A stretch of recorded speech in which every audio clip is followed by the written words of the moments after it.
এই আগমনে আমরা অনেক আনন্দ উপভোগ করি। আমাদের বড়দিন, শুভ বড়দিন, আপনাদেরকে বড়দিনের শুভেচ্ছা জানাচ্ছি।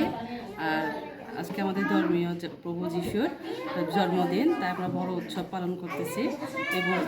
এই দিনে আমাদের যীশু খ্রিস্টের জন্ম হয়েছে, তাই আপনারাও আসছেন, এই জন্য অনেক ভালো লাগছে। তাই জন্য সবাইকে শুভেচ্ছা জানাই, বড়দিনে সবাই আনন্দ করবেন। এই তো আর আর আজকে হচ্ছে আমাদের শুভ বড়দিন, আমাদের প্রভু যীশু খ্রিস্টের জন্মদিন। এই দিনটা আমরা প্রতি বছর অনেক উৎসবমুখরভাবে আমরা পালন করি। এটা সারা বিশ্বে এই দিবসটা আমরা পালন করা হয়। যিশুর জন্মদিন, এই যিশুর জন্মদিনের মধ্য দিয়েই আমরা পৃথিবীতে আমাদের যা কিছু, আমাদের পাপ পুণ্য, আমাদের যা কিছু রয়েছে, এটা আমাদেরকে মোচন করার জন্য তিনি পৃথিবীতে এসেছেন। আমাদের শান্তি বার্তা নিয়ে এসেছেন, আমাদেরকে শান্তি করার জন্য, পৃথিবীকে শান্তি করার জন্য তিনি জন্মগ্রহণ করেছেন। সবাইকে শুভ বড়দিনের শুভেচ্ছা। আপনারা কি কেমন কেমন লাগছে আপনার? আজকে থেকে হচ্ছে আমাদের বড়দিন উদযাপন শুরু হচ্ছে। খুব ভালো লাগছে, সবাইকে বড়দিনের শুভেচ্ছা, শুভ বড়দিন। সবাইকে আমরা খুব আনন্দ করছি। হ্যাঁ, আসে আমরা বড়দিনের জন্য আমরা প্রার্থনা করি বিশ্বের মানুষের জন্য, যাতে সকলের জন্য পাপ থেকে মুক্তি পায়। আর জানতে পারে যে আমরা যে সমস্যার মধ্যে মুখোমুখি আসি, বিশ্বের মানুষ যেন শান্তিতে বসবাস করতে পারে। আর আমরা এখানে যে আয়োজন করেছি, প্রভু যীশু খ্রিস্ট জন্মগ্রহণ করেছেন আমাদের জন্য, আমাদের পাপের জন্য। তো আমরা বিশ্বাস করি যে এই দিনটি আমাদের জন্য একটা বিশেষ দিন, এই দিনটি আমরা পালন করি বড়দিন হিসেবে। আজকে থেকে আমাদের বড়দিন উৎসব শুরু হয়েছে এবং আমরা সুন্দরভাবে এই দিনটি বিশেষ করে আমাদের খ্রিস্ট ধর্মাবলম্বীদের প্রধান ধর্মীয় উৎসব। এই দিনে প্রভু যীশু খ্রিস্ট জন্মগ্রহণ করেন।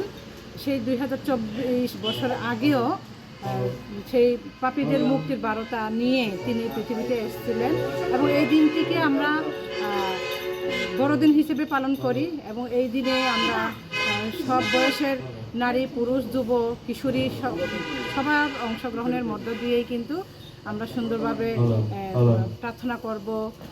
বিশেষ করে বিশ্বের মঙ্গলার্থের জন্য প্রার্থনা করব, যেন সুখ সমৃদ্ধিভাবে সুখে শান্তিতে সকলে বসবাস করতে পারে এবং সুস্থভাবে জীবনযাপন করতে পারে। তার জন্য আমরা সকলের জন্য আমরা প্রার্থনা করে থাকি এই দিনে। এবং এই দিনে আমরা বিশেষ করে মূলত প্রার্থনার পরে আমরা বিভিন্ন খেলাধুলার আয়োজন করে থাকি এবং দুপুরের আমরা এক সহভাগিতায় একটা ভোজ অংশগ্রহণ করব সেখানে। এবং আমরা সেখানেই মূলত সবার মাঝেই বিশেষ করে আমাদের দরিদ্র অসহায়দের জন্য আমরা কম্বল বিতরণ করে থাকি এবং খাবার দিয়ে থাকি এবং শিশুদের জন্য উপহার দিয়ে থাকি। এই সব প্রোগ্রাম আমরা হাতে রেখেছি এবং এই প্রোগ্রামের মধ্য দিয়ে আমরা আমাদের প্রভু যীশু খ্রিস্টের মুক্তির বার্তা, যেটা তিনি শান্তির জন্য যেভাবে পৃথিবীতে এসছেন, আমরা সেভাবে সকলের জন্য শান্তি দেওয়ার চেষ্টা করি। ধন্যবাদ। কি কি কার্যক্রম হাতে নিয়েছেন, আর কি কি অনুষ্ঠান হচ্ছে আপনাদের? বড়দিন উপলক্ষে আমাদের যে প্রোগ্রাম রয়েছে সেটি হচ্ছে, প্রধান যে বিষয়টা হচ্ছে আমরা মণ্ডলীগতভাবে একসাথে মিলিত হয়ে বিশেষ প্রার্থনায় মিলিত হব এবং বিশেষভাবে আমাদের প্রার্থনা হবে এই বছরে এই মানুষের কল্যাণের জন্য, শান্তির জন্য, দেশের মঙ্গলের জন্য আমরা বিশেষ প্রার্থনা উৎসর্গ করব। আপনাদের এবারে কেমন উদযাপন? বড়দিন হচ্ছে যীশু খ্রিস্টের জন্মদিন, 25 তারিখে আমরা যীশু খ্রিস্টের জন্মদিন হিসেবে পালন করি। এই দিনে তিনি আমাদের পাপ থেকে মুক্তি করার জন্য পৃথিবীতে জন্ম নিয়েছেন।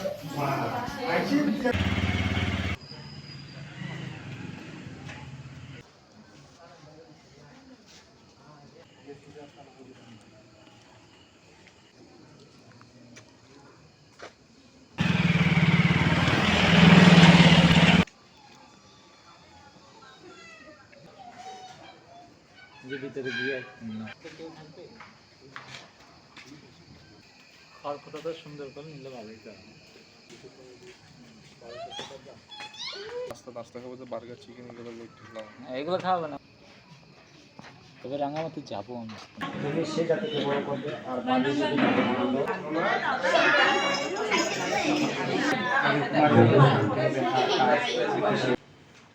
হুম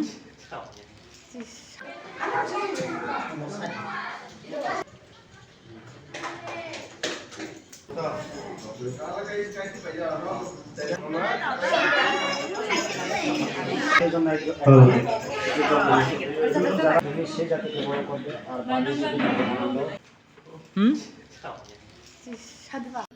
খাগড়াছড়ি সদর থানা এলাকায় আমাদের যেই খ্রিস্টান সম্প্রদায়ের সবচেয়ে বড় উৎসব বড়দিন উপলক্ষে নিরাপত্তার জন্য প্রত্যেকটি গুরুত্বপূর্ণ চার্চে 4 জন পুলিশ এবং 1 জন অফিসার মোতায়েন করা হয়েছে। পাশাপাশি অতিরিক্ত মোবাইল টিম দেওয়া হয়েছে যাতে খ্রিস্টান সম্প্রদায় নির্বিঘ্নে এবং আনন্দঘন পরিবেশে তাদের ওই ধর্মীয় উৎসব পালন করতে পারে। আমরা নিরাপত্তার জন্য যাতে কোথাও কোনো ঘাটতি না থাকে সার্বক্ষণিক আমরা মনিটরিং করছি। আশা করি এবার বড়দিন অত্যন্ত ঘন পরিবেশে পালিত হবে এবং আমরা সদা তৎপর রয়েছি। ইতিমধ্যে আমাদের কয়েকটি মন্দিরে নিরবিচ্ছিন্নভাবে পুলিশ মোতায়েনের ব্যবস্থা হয়েছে এবং পাশাপাশি আমরা সাদা পোশাকেও পুলিশ রাখা হয়েছে। একই সাথে আবার প্রতিটি সার্চে গিয়ে যাতে নিরাপত্তা ব্যবস্থা তদারকি করতে পারে এজন্য মোবাইল টিমও রয়েছে। আমাদের 3 স্তরের নিরাপত্তা ব্যবস্থা রয়েছে। আশা করি এবার খুব ভালোভাবে এই বড়দিন উদযাপিত হবে। সবাইকে ধন্যবাদ।